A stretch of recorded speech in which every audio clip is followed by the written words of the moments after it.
This college basketball picks edition of the Sports Gambling Podcast is brought to you by Underdog Fantasy. Draft now or play Underdogs Pick'em for a chance to win 100x. Promo code SGPN at UnderdogFantasy.com for a 100% deposit match. We're also brought to you by Hall of Fame Bets, the sports betting research platform for parlays, player props, and game lines. Download the Hall of Fame Bets app or visit HOFBets.com. Use code SGPN to get 50% off your first month and start making smarter bets today. We're also brought to you by the Hockey Gambling Podcast brand new YouTube page. The Hockey Guys are giving away a hoodie to celebrate their new YouTube channel. Register today at sportsgamblingpodcast.com/HGP.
Sports Gambling Podcast. I'm Sean, second the money green with my partner of picks, Ryan, Real Money Kramer. What's happening, Kramer? Dog may have temporarily broken the studio. Really? What happened? Unclear. Some gremlins got into the machine. I was working on some stuff with Colby before. Might have hit the wrong switch. Oh no, the wrong Unrelated switch. to Colby. Colby's not the problem here. Colby's here? Colby is not. Colby is here. You can't see I him. don't see him. I don't see him, Yeah. Kramer. Should we refresh? Yes. The stream is really broken. Let's refresh. Let's bring on Colby Dant, host of the College Basketball Experience, to talk all things college hoops. Oh, Where'd nice. Colby go? Giant white screen. Colby's actually gone. I don't know what happened. There he is. Oh, show's off to a great start. What's up, Colby? Do I have a lisp? Oh no. Now there's more problems. I hear an echo. Hold on. Do I still have a lisp? There he is. He's back now. Okay. I'm just sipping that beautiful whiskey you guys. Colby, it's 11:35 a.m. What are you doing? 565. All right. What's happening, Colby? Happy college basketball episode to you. Coming off a not amazing show by us. Colby was 8-6. I was 6-8, but I did go 1-1 on the locks. The Villanova lock was tough because now what? Walk us through. Justin Moore didn't end up playing. What did the spread end up closing at there? It actually, what's crazy is it actually went up like from what the number we called it at, which was confusing because that also made us think that Justin Moore was certainly playing. They haven't really announced any type of injury with him, so it was a bit. I wouldn't have locked up Villanova had I knew he wasn't going to play. I feel like, but it's okay. Look, we don't make excuses. The record is the record. You are what your record says you are, Colby. Well, how'd you do on those games where you said I was overthinking it? Yeah, Kramer, you're tough. We were getting heckled on Twitter X. Who's we? Well, all three of us. No, I don't see it as being heckled. Oh, okay. Someone was providing feedback. Providing constructive feedback that we shouldn't pick college basketball until March. Well, you would be missing out. Our consensus plays, even when the consensus plays went 3-6 last week, they're still 65-40-1. My lock percentage, even after going 1-1, is still 79%. Sorry for wasting your time with a free show hitting 79% locks, sir. Yeah, and I would also recommend that he check out the college basketball experience because we cover more than those 14 games. When I had a fire night last night. Colby's gonna ask off the show, Ryan. He's turned into that much of a diva. Hey guys, actually, it's not a good look for my reputation if I'm continuing to talk with you guys. Eddie Better in the YouTube chat saying, "I'm just here for the forensic files breakdown. I have the husband as the murderer parlayed with he did it for insurance." I mean, that's the massive favorite. I don't even don't get chalky week 18. Is that even plus odds, Ryan? I gotta say I saw a 16 seed win last night then because I was watching Forensic Files and turns out the murderers of this woman were dogs in the 1980s in Texas. So whoa. Yeah. Did you see that one coming? I did not see that one. I thought they followed a rhythm. Some guy was going to go to jail for the rest of his life until forensic science set him free. Yeah, every once in a while they throw in an innocent person. It really is a wild card. So, do you want to talk about a way to take down the parlay? It was the dad. It was the creep. It was for insurance. I think we might have watched this episode together, all three of us, during March Madness. But it was the extra creepy guy who almost certainly appeared to commit the horrible crimes on his stepchild. And then there was a murder that happened to involve insurance, but none of it was his fault. He was just a weirdo. Yeah, like you said, sometimes they throw in a twist every where once in a while it's a red herring of like he's just a super weird guy. No, it turned out to be a passerby or like some guy coming through town just committed some crimes, and this creepy guy got caught up. Random Drifter is a massive underdog over on Forensic Files. I feel like person who lived on a train. Like what? Have you lived on a train? Riding the rails? Have you lived on a train? Then I need more. I need Forensic Files Railroad Edition. The people are asking for a watch party of us doing watching Forensic Files. So maybe we can. The off season's coming. Yeah, it could be a bonus Patreon episode as well. Just did the Lenny Dykstra behind the scenes episode. That one was a lot of fun. Oh Jesus! Did you use forensics? No. I mean, Lenny may have been convicted due to forensics, so he's probably not a huge fan of forensics. I don't think Lenny was using forensics for his accusations of Charlie Sheen either. Ron Darling, who, by the way, I don't know, Charlie Sheen made the list. Hopefully, Lenny didn't trip down to the island with him.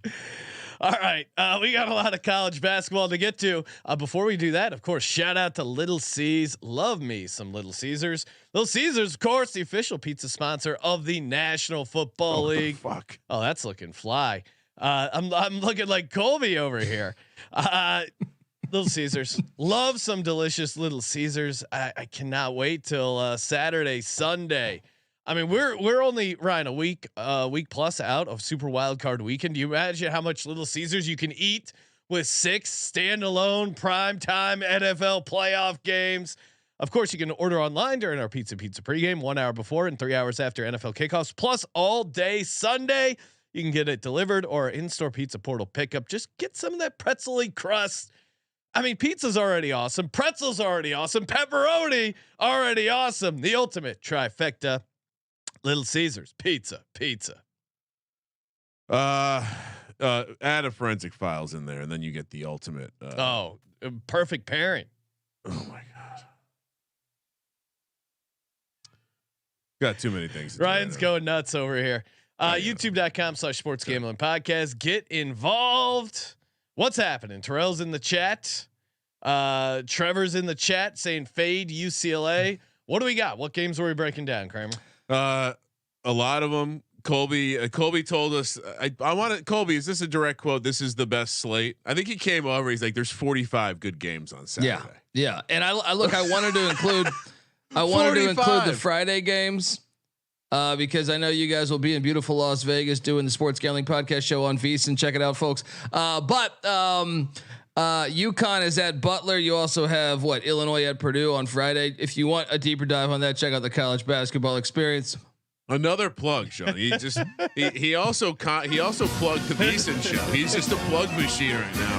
Everything but the actual show we're working on. Colby's a huge fan. Well, yeah, you want the better games because we're doing Colby's. So this is Kramer. The problem is our show's gotten too mainstream. Too mainstream. Sports Gambling Podcast too popular. Too many subscribers. Some would say this current show is the Mission Impossible 8. You know what I mean? No. Oh wow! Wow. I watched Mission Impossible. I still don't understand your critiques of that Mission Impossible. I feel like you could apply to a lot of the other Mission Impossible. You know what movie franchise?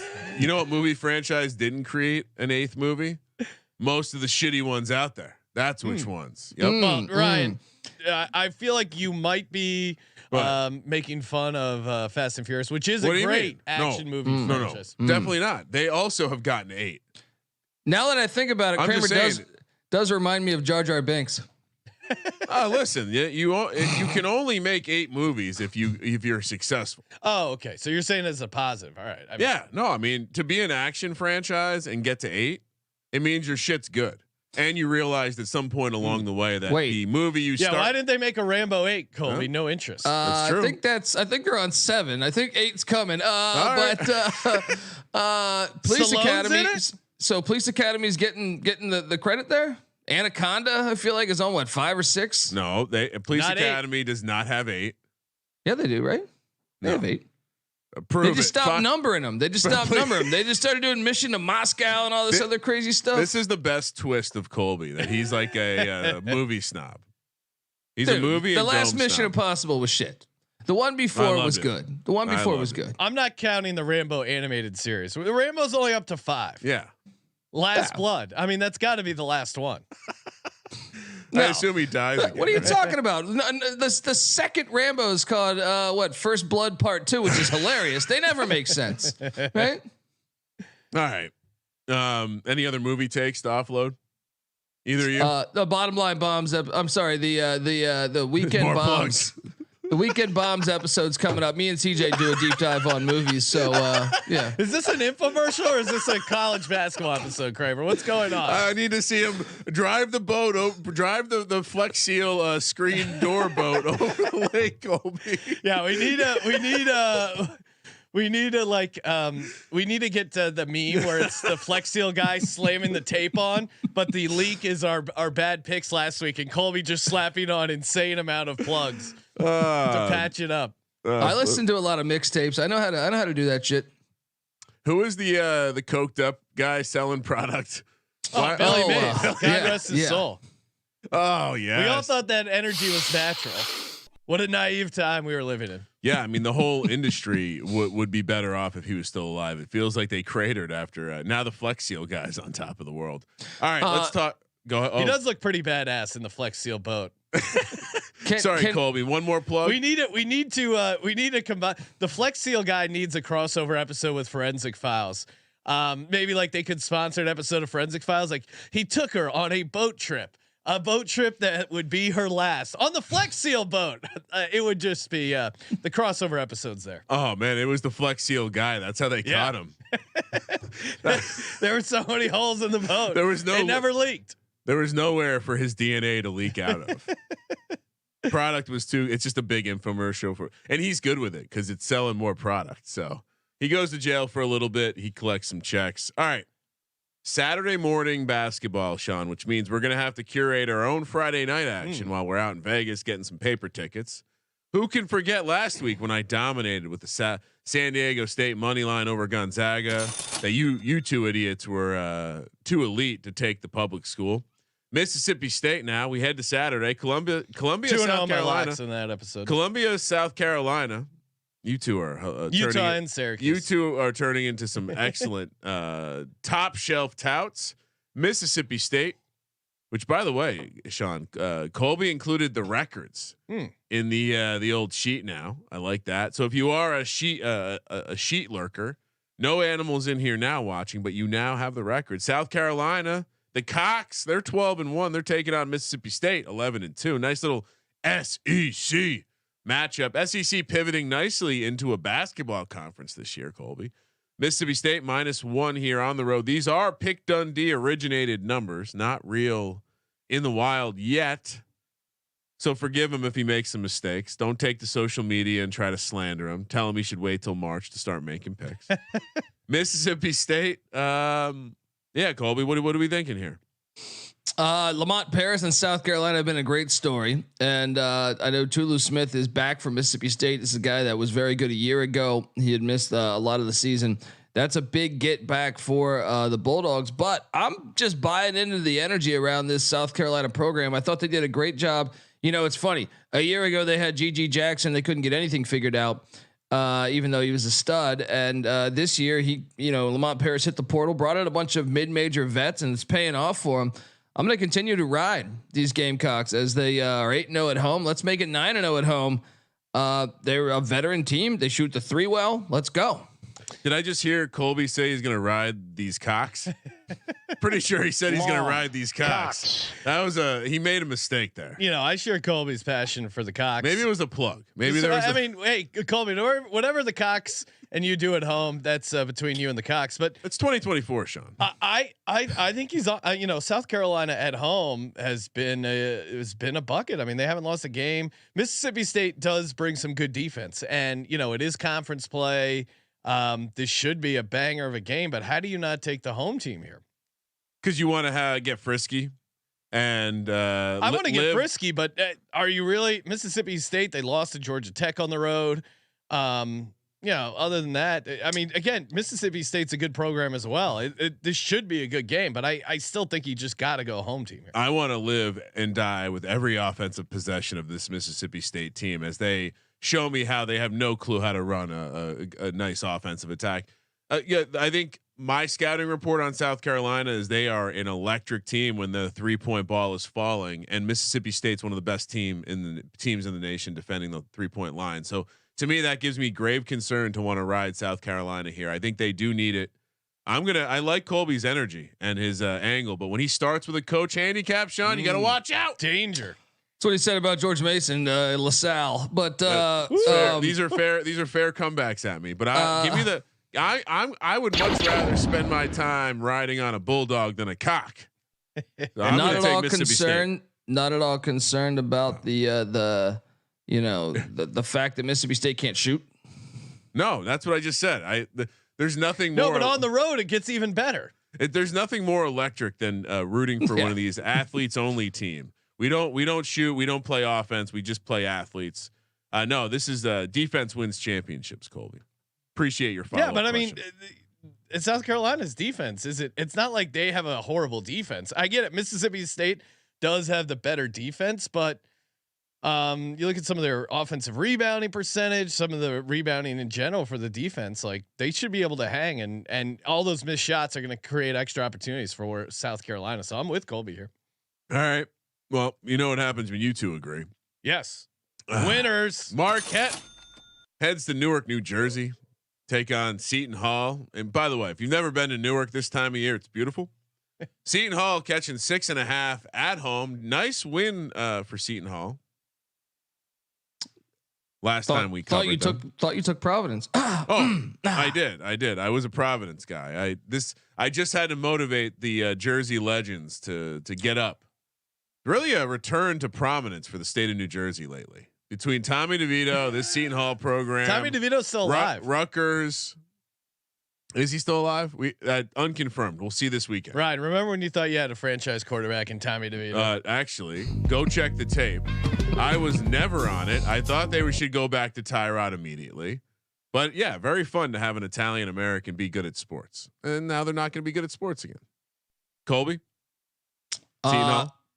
Yeah, I mean, look, Seton Hall, great win on the road there at the Dunk, and now they come home and take on a Marquette team that is top 100 offensive rating and defensive rating. That's always that's rare, I feel like, but yeah, I think Shaka Smart is in a great spot to catch them when you have a win. What was it? I think they're the only team in the past 2 years to win at Providence. So that's a huge win, and you come home. Letdown spot, even though they are top 10. I think Marquette. Yeah, I think it could be a letdown spot, but also the Seton Hall team is a pretty frisky dog, especially here at home. I think they match up okay with them. And you want to talk about mutual opponents. I don't know how much you factor that in, but Marquette did lose to Providence in Providence. They lost by 15. They also lost to Wisconsin on the road. They did beat Illinois on the road. That was a nice win for them, but Yeah, you're losing to Wisconsin. Seton Hall, I think, is going to be a tough out at home. I think 6.5 is a hair too high. I kind of like the dog here. Am I crazy? No, I think that number. I mean, I was guessing that number in a way on the home court there. I had it at 5. I put it at 6.5 because of the home court. But either way, I think it's in Newark though. Well, you know what I mean. Like it's a road game for yeah. You're removing home edge from Seton Hall, is what you're saying. I know. Well, I gave them because that's going to be a Seton Hall crowd, man. Oh, that's what I'm saying. You went from 5 to 6.5 the other way though. So should this be 5? What are you talking about here? You said you made the spread bigger because Seton Hall's at home. Yes. That's part of Seton Hall is getting more points because they're at home. Well, I'm confused. Sean, are you here with me? Colby's confusing me. He's saying that the lit environment in Seton Hall makes the spread bigger. Yes. He said it's Marquette's favorite. Yes, it was originally going to be Marquette -5. It's Marquette -6.5. Yeah, you're backwards though. That's what I'm saying. Oh, did I fuck this up? So wait, it should be 3.5 then. There 3.5. Yeah. All right. 3.5's crazy. That's crazy. Right, so let's I'm a little bit. Let's say it's 5. early in the morning. Just Haven't call had the it coffee. five. Haven't had the coffee. Saying 5. Yeah. We're saying 5. Marquette's laying 5. I still like Seton Hall as a home dog. I like Marquette. I think you're the letdown spot guy. Big win on the road. You look at Marquette's schedule; they have been battle tested. They've had some tough road spots, and so I would lay the number here before I took it. I would lay it at 6.5 for those. Yeah, ads. I was gonna lay it at 3.5. You know I what? was gonna lay it at 6.5. My model has this at 6, so I'm actually going to take Marquette here -5. And if it goes up to 7, you'll take it back the other way for a middle. Stay tuned to my Stay tuned to my Sean Dundee show, streaming everywhere. So check that out. I have a guy on this sidekick moneyline Mark and this dude Noah C. We got a cool crew. You guys also a country band? Prick Dundee is my nickname. Prick Dundee needs to happen. Prick Dundee needs to happen. He's one of those guys who will get penetration. I'm visualizing this right now, but I'd imagine this is like it's like Pick Dundee, but riding on cocks. Prick Dundee. Yeah. Or he's just a real dick.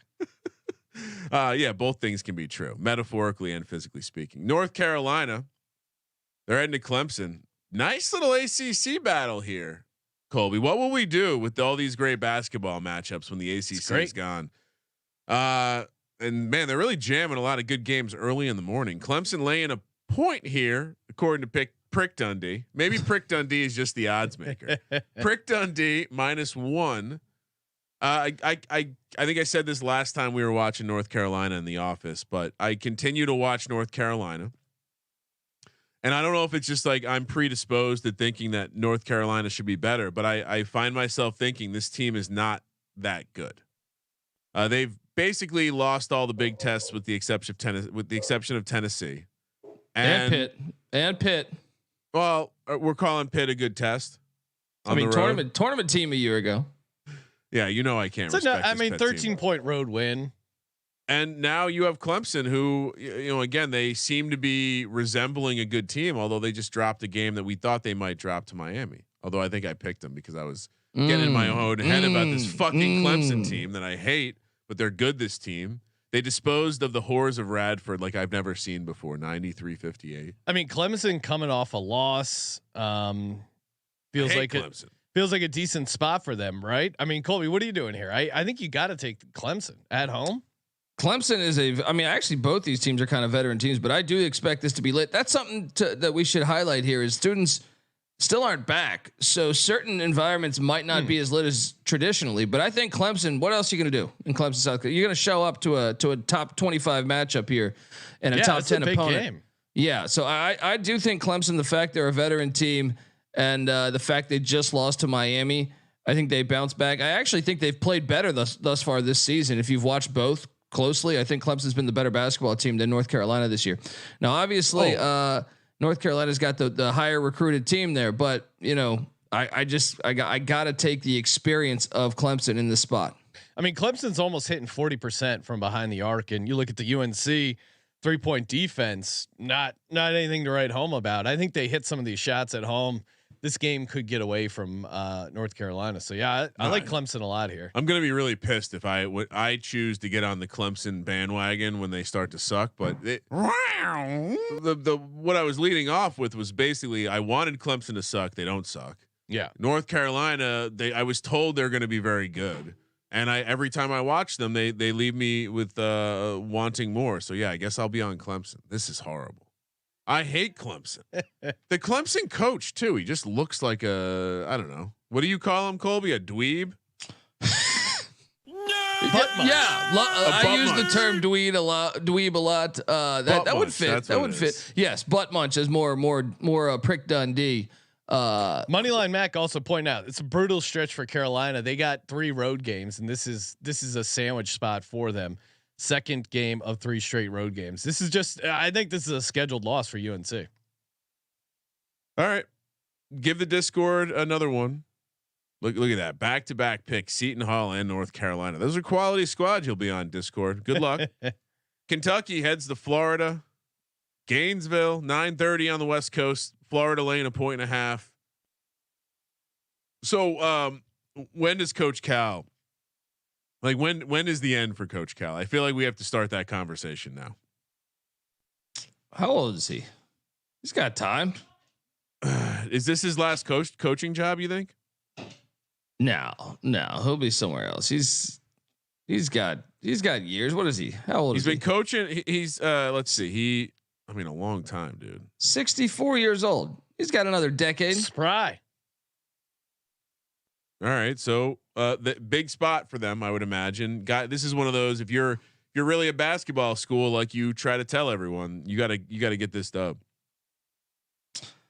Yeah, I mean, Florida's off to. This is Todd Golden has been surprising. They're better than what I thought they would be coming into this season. So they're sitting there at 10-3, an opportunity to get a huge win. I still just don't trust it. I don't trust them all the way. And I just got to go with Kentucky based off the fact that this Kentucky team, even though, last year's team was definitely probably the more talented Kentucky team, this Kentucky team is playing better. They're playing more as a unit. They're more cohesive.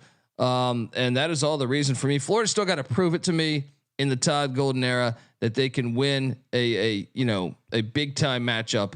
So I know it's a hostile environment. I know Kentucky's young. I'm trusting the talent over the system that Golden runs with Florida. Give me the Big Blue Nation.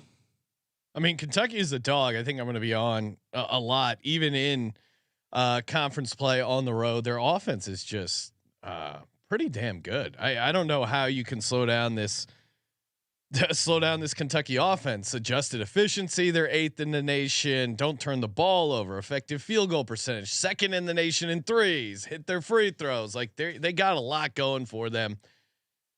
Maybe Florida gets up for this, but I just think they're outclassed. I think Kentucky rolls here. Kramer, you gonna make it a trifecta? This Golden Cat. I shouldn't have. I should have waited to use butt muncher dweeb to describe him, because boy, if Calipari, just from an ego standpoint, a guy like Calipari should not be losing to a guy like Golden. Again, like this. At what point is Calipari? Are we going to be like, all right, no, this is your year? It does seem like he's on a path where maybe he can shut people up for a little bit. The football coach was 1 foot out the door. Maybe he's back to being the top coach on campus. Got to win this one though, so I'll take Kentucky. And this starts a insane stretch of conference play for them. So got to get off on the good foot and got to get Florida early. I do think Florida is one of those teams that if things go right, they'll be much better in a month from now than they are. Yeah, right normally now. Kentucky is a team that peaks late, but I don't know. They're looking pretty good early. They're ahead of schedule. Where was Golden the coach ahead of it? Was he the Dons? San Francisco. Yeah, he was at San Francisco. Yeah. They kept a good program, played good ball. They were competitive. Avetta in the chat. Shout out to Avetta, legend. She's going to that game. The Florida game. Yeah, look out. Boy. No, I didn't factor that in my handicap. Stay safe down there, Avetta. I know the swamp can be wild. Chomp. Yeah, especially when those filthy bourbon, those Kentucky fans are in town. This is a big rivalry. I think if you're from the area, this one means more. Colby will tell you. All right, let's head up north. I just love seeing Bryn Mawr in the sheet right here. 10 a.m. on the West Coast. Villanova. Funny we're picking them again. Well, they got St. John's coming to town. Patino. He's colonizing the area, Sean. So the private school pussies of Philadelphia have to keep their head on a swivel because the New York family's back. Both teams 10-4. Villanova projected to be a 4-point favorite by Prick Dundee. I can't imagine this is a environment you circle as being lit with the students not back yet from break. I don't know. I think they have a lot of fans that perhaps aren't students there, right, Sean? Oh, Yeah, I think they do pretty well locally. they're probably supporting Drexel this year, right? Or No, maybe LaSalle. no, I mean Villanova's really. There's not the students. I think to Colby's point, Villanova is probably the only Philly school that has people who didn't go to Villanova that would root for them. St. Joe's. I mean, they beat Villanova this year. That's true. Top I mean, team in Villanova is weird. Like they've had some bad letdown spots, and I was gonna say they're coming off a loss, but they did beat Xavier. Now, granted, they didn't cover the spread. They won 4 in a row. I mean, they're a tough out at home, but St. John's. I don't know.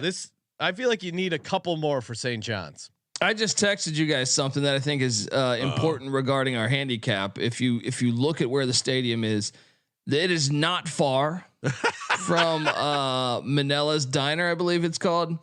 That means that's actually He's one of those guys who will get penetration. We should call Manella's Diner and just be like, hey, please, whatever you do, if you see Rick Pitino, can you send us a text? Yeah, just put a picture, single picture. What's that picture worth? More or less than a Lenny Dykstra fee. Yes, I'll go Villanova. I think this number's a hair short. They're a tough out at home. Although St. John's, I don't know, a little frisky. What are you guys doing? I enjoyed your authentic handicap of Villanova there. Yeah, Colby. I mean, you're going back to the Nova. Well, they do seem like they're starting to overcome some stuff. No, I'm actually taking Rick Pitino because he's turned a corner. That I actually think the close diner gives him extra juju essentially. So I think he's going to take, especially with Justin Moore's uncertainty. If Moore plays, maybe I would reconsider, but I need to know that definitively. So no, Rick Pitino is about to win the national championship. Let's go. It's like Rick Pitino. You're on Pitino. Yeah, come on. It's Rick Pitino. Not surprising that you wouldn't be on Pitino. Come on, it's Rick Pitino. Philly's not the Kyle strangest thing Neptune about against Rick Pitino. Philly's an underdog city. Why are they rooting for this private school? Very confusing. Double standard here. Give me Rick Pitino. St. John's is good offensive rebounding. I mean, I think they're going to be a good team in the tourney. I think they're going to, Pitino is turning them around. So I see the case, but I'm staying strong with Villanova in New York. All right. And boy, let's not forget Rick Pitino did his time. What was he coaching in Greece? Tough life over there. Head coach in basketball league in Greece. Oh, best Greeks are best diners in the world. Do they actually have diners in Greece, or is that just once they move to America then they start that's the confusing part. Yeah. Those are the whorehouses in Greece. Oh, okay. Yeah, diners aren't actually for food. Well, in see, Greece. that's why Pitino was confused in the beginning. I thought this was a whorehouse. I didn't know. I thought apple pie was code for something. My bad. It's crazy to have on record how long it took you to come. Like, as a matter of public record. And his wife's still with him. That's yeah. I mean, it's reminds me of the time that Lawrence Taylor's wife said, "What's he supposed to do? Card the bitch?" In response to LT alleged being with an underage prostitute. So some women just love their man. Auburn heads to Fayetteville, Arkansas to take on Arkansas and the Must Bus. Sean, the fans of Arkansas always love when you give them a strong. All right, we'll stop. 11 a.m. on the West Coast. Pig. Bruce Pearl, Musburg. I mean, the Must Bus versus Bruce Pearl is an all-time electric coach energy matchup.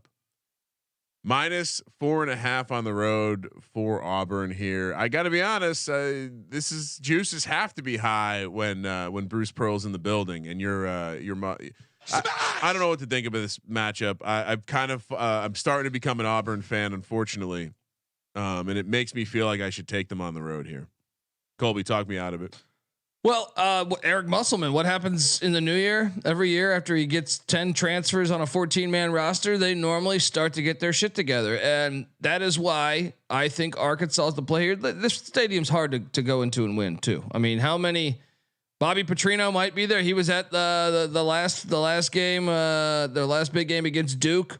So you get Road Rash face there with a bunch of screaming maniacs, and the chance of Eric Musselman taking his shirt off goes up. So give me the home dog here all day. Let's go. That'd be a funny story if Petrino gets into another situation where he wrecks a motorcycle with a sidecar, but this time Musselman's in the sidecar with him shirtless. That's a great combo. That's an electric. I mean, the fan art of Petrino and Musselman really have no bounds.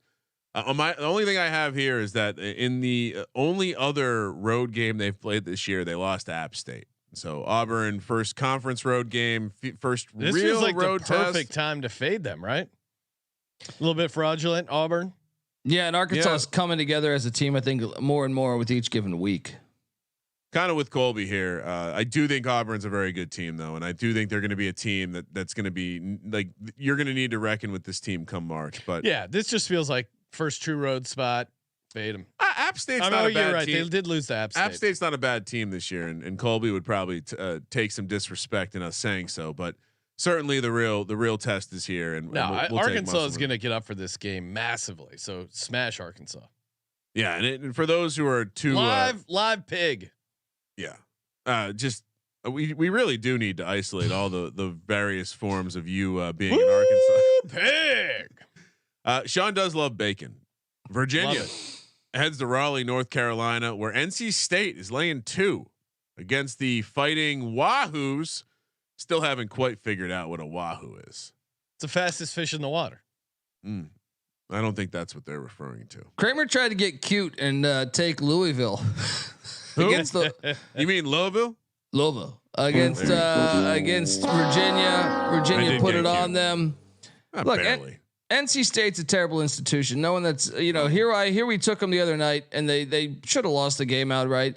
They just are failures at everything in life, and Virginia's going to put it on them because they're a better team. They have better culture, and NC State always shits the bed in big moments. So this is a big moment, a chance to beat a Virginia team that won the national championship a few years ago. They are 11-3, and what are they going to do? They're going to collapse like they always do. So Phillip Rivers, have another child and sit back and watch the Wahoos dominate your pussy little wolf pack.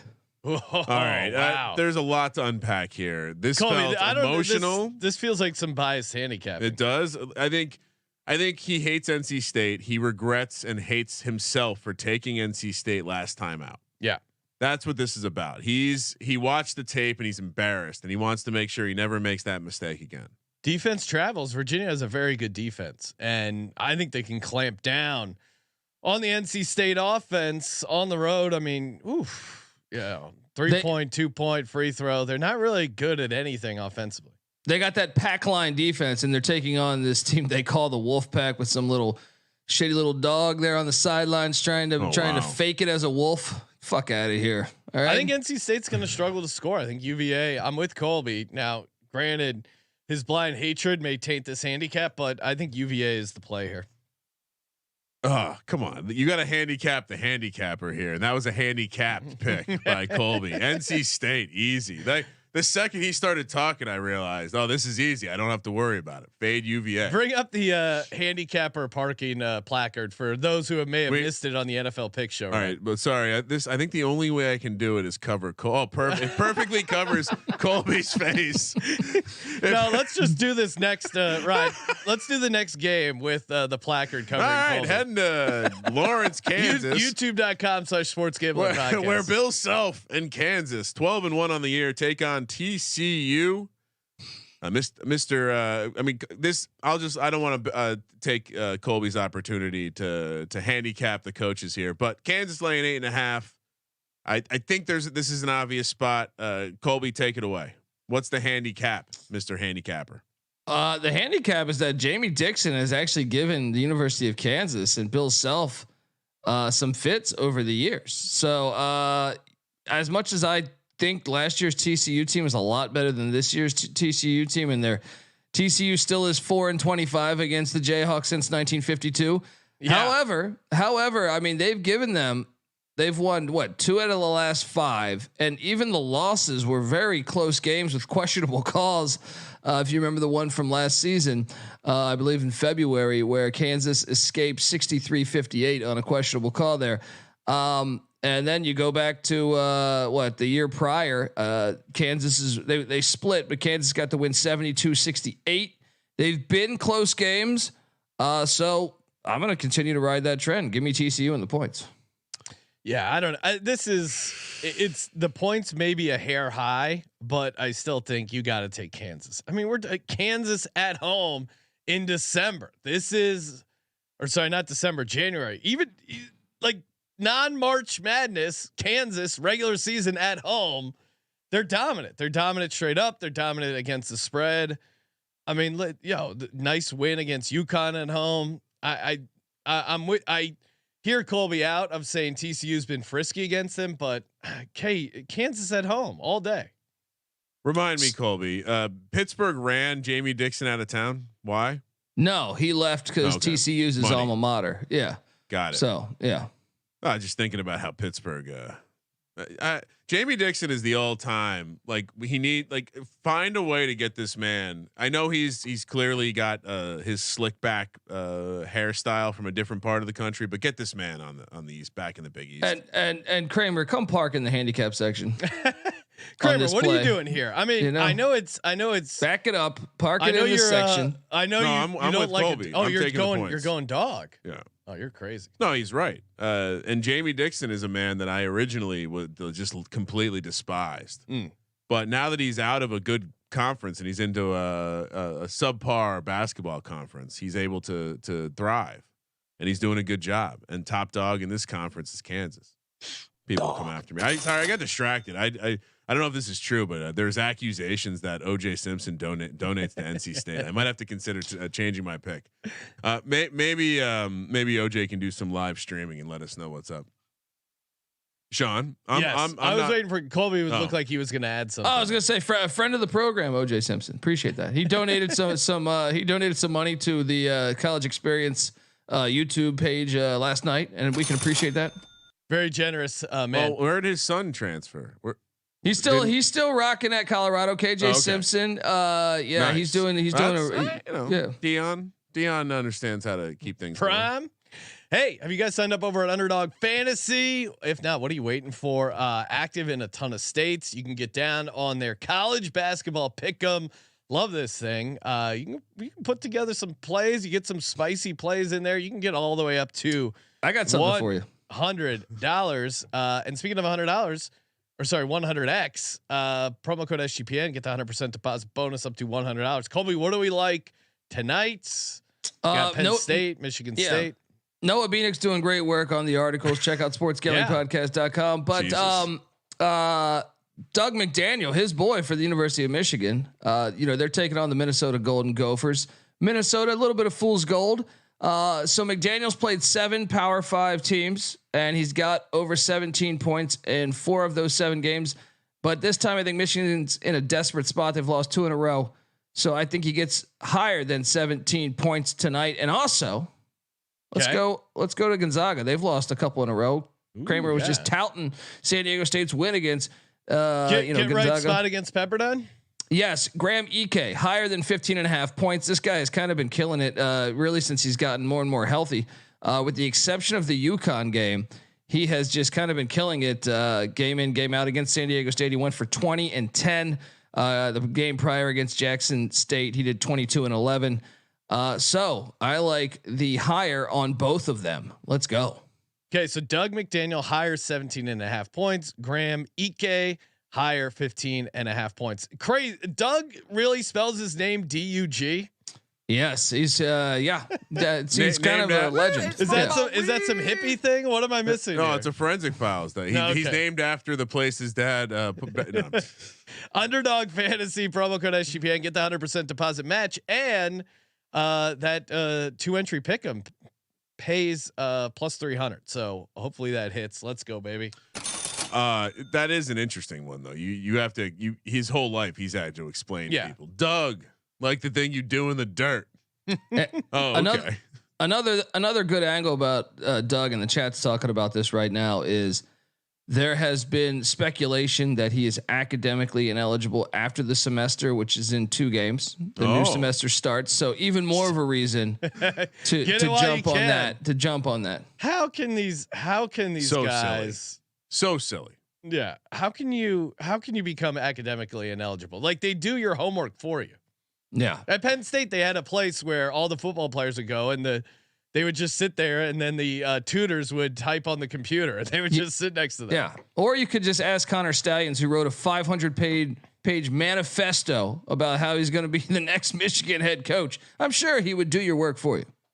Do you remember the scandal that can you imagine if the North Carolina scandal that came out like 20 years ago or whatever it was, 15 years ago, about how these guys couldn't read when they finished college? If that came out today, oh my God. Yeah. An institution that holds them so high and mighty, all these Big Ten institutes, all these kids not being able to read. Yeah. It's pretty embarrassing. My theory on that has always been, if ineligibility due to academics is because the team doesn't want that, like, is related to like punishment more than anything. Cause you have to be beyond stupid to not be eligible to play college sports nowadays with the classes they offer. Come on. Yeah. I went to college with some really fucking stupid people who were able to maintain a high enough GPA to play sports. So pretty embarrassing stuff. No offense, but clearly they're not trying. Providence. Why? We gotta. We're talking about Zion. Did you see that Zion Williamson, his class list? You just crowbarring in some Zion talk. I like that. No, but it was. It came out. It was like. What he was taking at the high and mighty institution named Duke. Yeah, they were. I mean, I'm trying to find the list, but they were hilarious classes. It was like. I don't know, like the number one thing that gets fixed when human sexuality, like, you know, probably geology, probably some a little home ec, rocks for jocks. So sorry. History of hip hop, sexual pleasures of the modern world. This is so good. History of hip hop taught by Duke. The theater today, the Disney version. History of hip hop at Duke is one of those, like, how can we be better white people? Yeah. Like that started with some sort of forum where someone asked the question, how can we be better? We need hip hop. This is what Duke needs. I just picture some guy with a bow tie. Oh, now we get to Run DMC. Some Orville Redenbacher motherfucker talking about break beats. I worked for Disney. The things that we would see that were like clear reactions is just like, we need to do better. It's like, oh, okay. So yeah, I mean, Duke maybe shouldn't be offering. Maybe they should be offering a class so Zion can take it. I mean, I think the more ridiculous aspect is that you're trying to make these kids that are generating millions of dollars for your university the same classes as fucking Joe, Tom, and Dick, who are going to be pumping gas when they're done with your fucking degree. Michael in the chat saying, "What's the final for sexual pleasures?"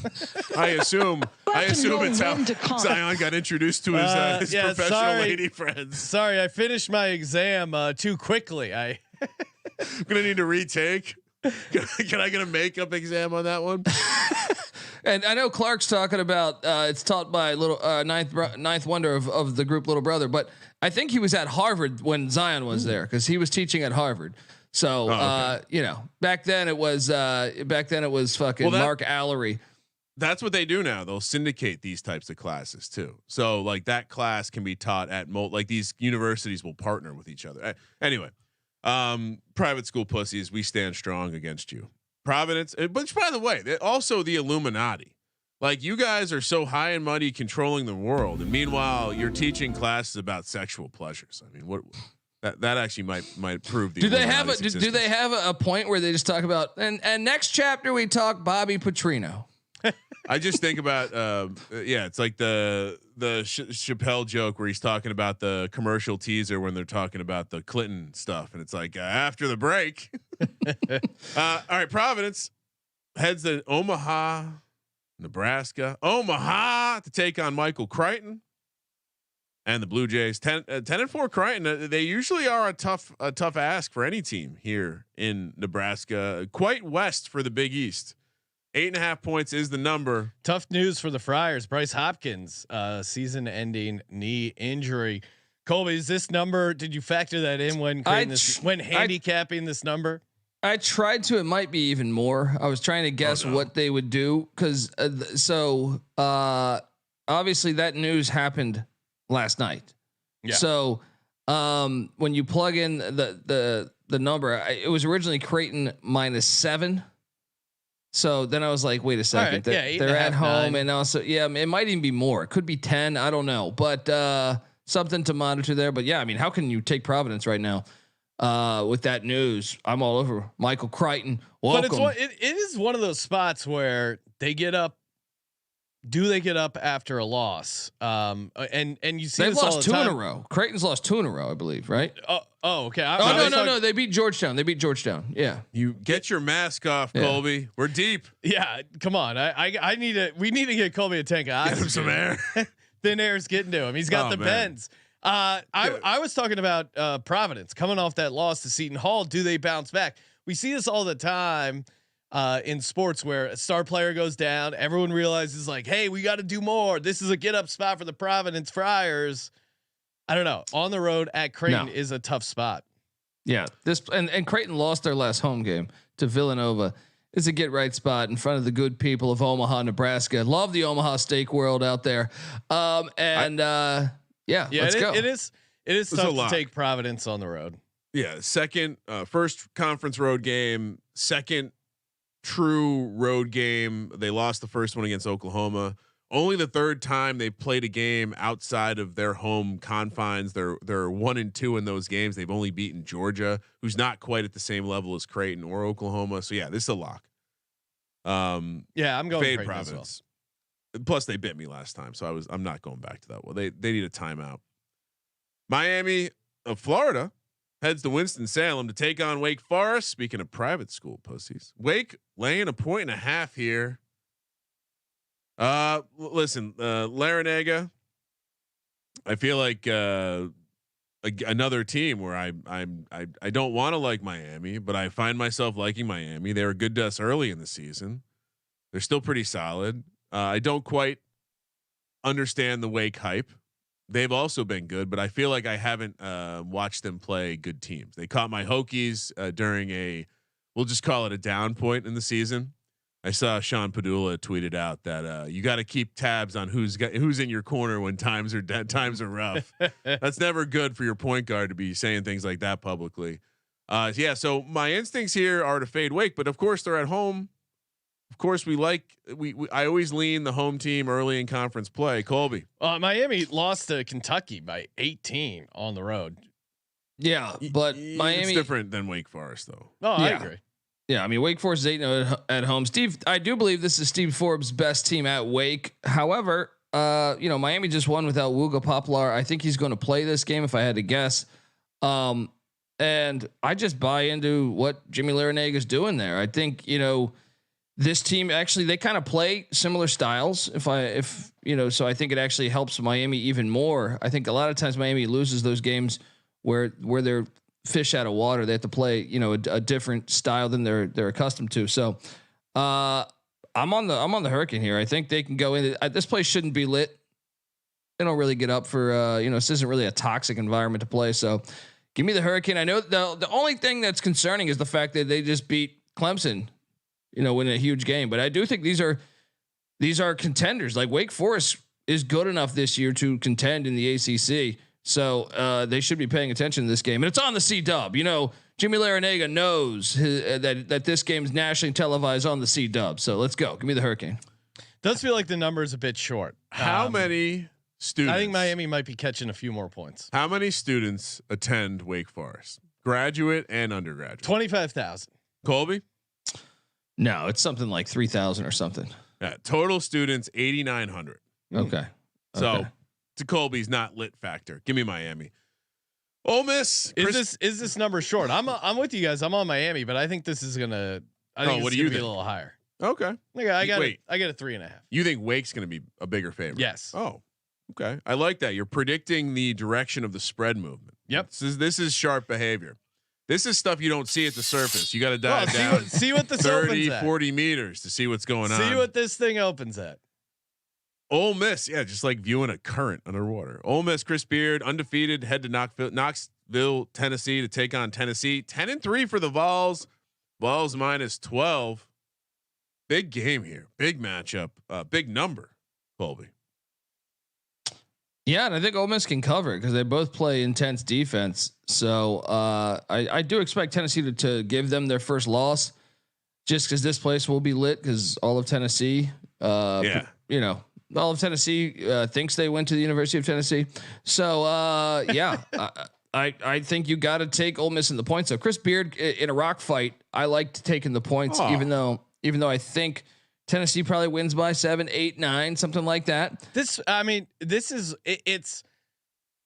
I want to take Mississippi. I get where Colby's saying, you expect an ugly, grinded out game. Why would you not take 12 points? What scares me, Ryan, as a handicapper is, so many times where you see an undefeated team getting a bunch of points, it's like a market sign to take the other team. If this was March, okay. I think your logic is more sound.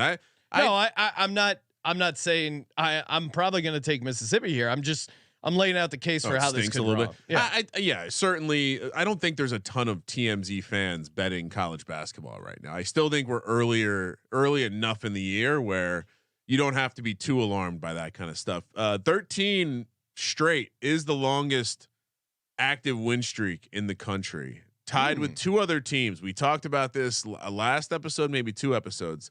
So I'm going to give you guys a chance to guess those other 2 teams again. I'll let you go first, Colby. Can you name the teams that also have 13 game active winning streaks? Although James Madison is one of them out of the Sun Belt. They will be facing on Thursday, Louisiana. I'm on Louisiana. Let's go. Load up. Bonus play. And Houston has West Virginia on deck. So shout out to them. So Utah, we're all in Ole Miss. Oh yeah. Well, the big Chris Beard guys. All right. Yeah. I mean, I get it. It's a big number. It makes sense that Ole Miss isn't going to get destroyed here. I just as a market dynamics guy, Ryan, I'm surprised you're not concerned at all. But I feel good that you're not concerned. I would Clark saying sprinkle the money line. Okay. I would say I'm not concerned because Chris Beard's a top-notch coach. True. And if anything, they have the coaching edge over sleazy Rick Barnes. Iowa State heads to Norman, Oklahoma, to take on. Speaking of a guy who has basically died in our eyes since he left Loyola Chicago and Sister Jean all by herself. How dare you, Porter Moser? Oklahoma though 12-1 off to a good start. Sean minus 2.5 in this spot against Iowa State. Colby, Sean, how we feeling? I mean, how Porter Moser's really, I thought he might get fired this year. He's kind of turned this thing around. This team's way more athletic. It was like he had an epiphany. He's like, I can't keep getting these big lawn chair, plumbers. Like those twins from Washington. Where were they from? I like Montana, Groves. Eastern Washington. Of course, you like those kids, Sean, because you're like, hey, they're kind of like me. Yeah, they play you below know the what rim. I mean? They have great footwork. They do 2 pump fakes before every shot. They always know how to go glass. Yeah, heart and hustle, baby. Yeah. So no, I mean, look, Iowa State is a very good team. TJ Altsberger's done a great job in Ames. However, they've struggled on the road. I feel like they're always a tough team to take on the road. And with the way Oklahoma's playing, I think they're ready to pounce on the Cyclones there. They're just, Iowa State struggles to score, and it's hard to take a team that struggles to score on the road. On the road, yeah. I do wonder how lit this place will be. You would think with Oklahoma being number 11, but I don't know. With students not there, I'm not sure. That's the only concern I have is Iowa State might be playing them at a good time where the place might not be that lit. So But I'm still going Sooners. Boomer This Sooner is here. going to be Saturday. Kids will be back in school by. I mean, they'll be back for that weekend. I mean, if you're going to school in Oklahoma, you're probably from some much boring area and you're itching to get back to Stillwater to hang out and go on campus and party and have another bonus Saturday before classes start. So I think these Saturday campuses will actually be filled in a lot of spaces. So both these teams are top 15 in defensive rating. And you know, that's just going to make for a rock fight here, but you got to take the home team. I think that in the momentum of the crowd. Yeah, I would caution you. Their classes don't begin until the 16th at Oklahoma. So I was doing a little just hopping over to the old. They're not. What the hell are they doing? What do you do on your Christmas break in Oklahoma? If you're a listener in Oklahoma, tell us, what are you getting into? Meth. Knocking over some cows? Come on, you got to go to the game. I mean, what did you do in college when you were off on break? I worked and then I got drunk. See, this is what you're really finding out. Sean's irritated. These kids have these long breaks. What are you doing for all this time? Time off. What's this about? That's right next to value. Things that piss Sean off. Yes. I'm also on Oklahoma. It's shaping into a nice coaches I really like to back card on Saturday. Ohio State heads to Bloomington, Indiana. This is a basketball game, Colby. 5 p.m. on the West Coast. Played in a beautiful dome there in Indiana, where they shape their domes like farmhouses. Ohio State laying 4.5 on the road. How disrespectful! This is a smash spot for Indiana. Smash! Coming off the loss to Nebraska, cashing my lock for me, and now they come at home against a Big Ten opponent. This is Indiana basketball to a T. Indiana wins. They cover all day with the Hoosiers. Oh, for sure. Bobby Knight game here. What he played at Ohio State. They're gonna probably honor him here, right? And Ohio State's been a little bit of fool's gold, man. I mean, they got Rutgers covered. They got past West Virginia on some BS the other night. I think Indiana is gonna lay it on the Buckeyes there in Bloomington. Let's go. Yeah, I mean, certainly a great bounce back spot. Lot of good situational angles to this one. The only thing getting in the way is perhaps Ohio State's good, but they did trip and fall pretty hard. Not pretty hard, but they tripped and fell in their only real road test against Penn State. So I don't mind fading them one more time here. And again, Indiana situational spot. And one time, I'll give you a little trivia about the coach of Indiana. You know, one time he coached the New York Knickerbockers. Really? Yeah. How long? Probably about the same time they designed those stupid ass warm-ups for Indiana where they look like candy stripers. Texas Tech heads to Austin, Texas to take on Texas. Minister better be there, because what we're hearing is there could be a civil war brewing in Austin. Matthew McConaughey, of course, some choice words about the loss Texas just suffered in football. He wasn't around. He was a no-show. No, he was at the game. No comment after. Oh, okay. You're the minister of culture. You lose a home game to some pussies from the West Coast. They don't even like football out there. Remember when the Pac-12 tried to cancel football? Anyway, Texas Tech catching 5, according to Prick Dundee in Texas. Who do you think Texas is missing? Chris Beard? It's a hot question. I know. Maybe last year. I think Grant McCaslin's a good hire. I think they like what they got going moving forward. This is year 1 for them. And obviously Devin Cambridge being out for the season was a big loss for them. But Texas should, they're the much better roster. But once again, this is just like what you said in football, that Washington had 0 5-stars. They got it done. They never trailed against Texas. Yeah. I think you go Texas Tech here just because it's a rivalry game. Texas Tech looking to show up in this game. Feels like a 1 bucket game. I don't know. 5 points feels like a lot for a rivalry game with how well Texas Tech has been playing. And the final time that they'll be playing in Austin. So you think Grant McCaslin and the Red Raiders don't know that? Let's go. You know I'm not taking fucking Texas. Get the fuck out of here. Let's go Red Raiders. Go in there, get that win on the money line. They're a live dog, but I still think the 5 is the play. Kramer. Their only true road game this year was a test at Butler that went to overtime. So again, you have the same type of concern. First conference road spot. Give me Texas to bounce back as a university. I think it could be a letdown. They're all bummed. Plus, Sark is Quinn Ewers shaved his mullet. They it's got the no off season mojo. for Sark. He's gonna have a couple cocktails, enjoy the Horns game. down. Oh wow! Clip that. Send it to Austin immediately. Matthew McConaughey, I apologize. Sean's doing a weird TikTok dance. No, it's like you look like my two daughter. Horns, like, hey sword Dad, crossing. check out this pop and lock routine. We don't say that. Cincinnati heads to Provo, Utah. The Super Soaker. Imagine a Bearcat if you sewed it to a bed, it would be ferocious. BYU 12-1, laying 11 points here. You would think BYU sail on staplers. I'm not so sure. Well, it's confusing because they have staples, but they also recruit like the hell out of Kenya. You know what I mean? So it's like they go on those missions. They're like, yeah. "Have you heard about the good Lord and can you rebound? Yeah. We have a place for you to visit." Isn't this an easy one to pick? Easy as in what? I mean, Cincinnati's 11-2, BYU's 12-1. Fascinating matchup because they're both the new Big 12 members, but I'm with you. You can't go into the Super Soaker. Cincinnati has no idea what's happening. They're about to go in there.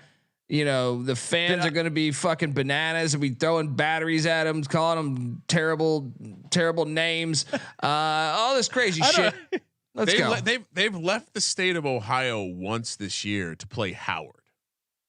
Now they head to Utah.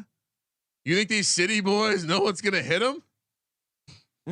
Or maybe lay the big number. Lay all the points. Lay all the points. Yeah, I mean, I was plus hoping, BYU's fucking good this year. I was hoping we would get a better number because I was hoping people. No, I'm saying I was hoping the market would say, "Oh, Cincinnati, they're 11-2. You can't give them 11 points." But yeah, I can't take Cincinnati on the road at elevation. I love the shade you throw at Colby. BYU's only loss. I think the number is right. It seems like it's already factored in all the stuff we're talking about. I was hoping we would get like 7 or 8, but it seems like the market is with Colby. Interesting nugget about BYU. They're doing all of this year without free throws. They are one of the lowest teams in the country in terms of free throws when compared to their free. What am I trying to say? Their free throws when attempting compared to their free field goals. How about number one? Trying to say free too many times. Number 1 3-point field goal percentage in the country. BYU Cougars. Offense or defense? Offense. They also defend the 3-point line really well, and so no need to talk too much about this one. Although we have talked for an hour and 6 minutes about college basketball. Time for the lock. Sean's expiring. Let's Dog move on. and bonus lock brought to you by Hall of Fame Bets. Head over to HOFBets.com or download the Hall of Fame Bets app. Use the promo code SGPN. Get 50% off your first month. Optimize those parlays. Get down on player props, game lines, deep data. It's the ultimate research tool. Highly recommend Hall of Fame Bets. If you're getting down on parlays, player props, you can't be betting without it. HOFBets.com, promo code SGPN for 50% off your first month. Kramer. You guys are going to make me go first after making fun of me all that in the beginning of the show. All right. Yep. Happy to go first. Got to teach you a lesson. Happy to go first. Lock number 1. We're just going to go in reverse chronological order. I love this BYU team. I do think they smash. Okay. I'm laying a big number. I like the minus sign before I like the plus sign. Lock number 2. Actually, I'm going to give you the dog first. Ole Miss is live. I do think Chris Beard's good coach. I'll happily sprint this money line. We might have to paper ticket this one. And actually, you know what? Let's just stay in the afternoon window. Give me Oklahoma laying 2.5. Okay. Like what Porter Moser has going on down there. We have been secretly admiring each other from afar, and I think I'm ready to get back into bed. Oklahoma lay the points. All right. So let's see. For me, I really like this Clemson spot at home. Yeah, that's a good one. Feels like a good spot for them. Laying the point here. My dog. Indiana money line, perfect bounce back spot as a home dog. Oh man, my other lock. I'm debating a few here.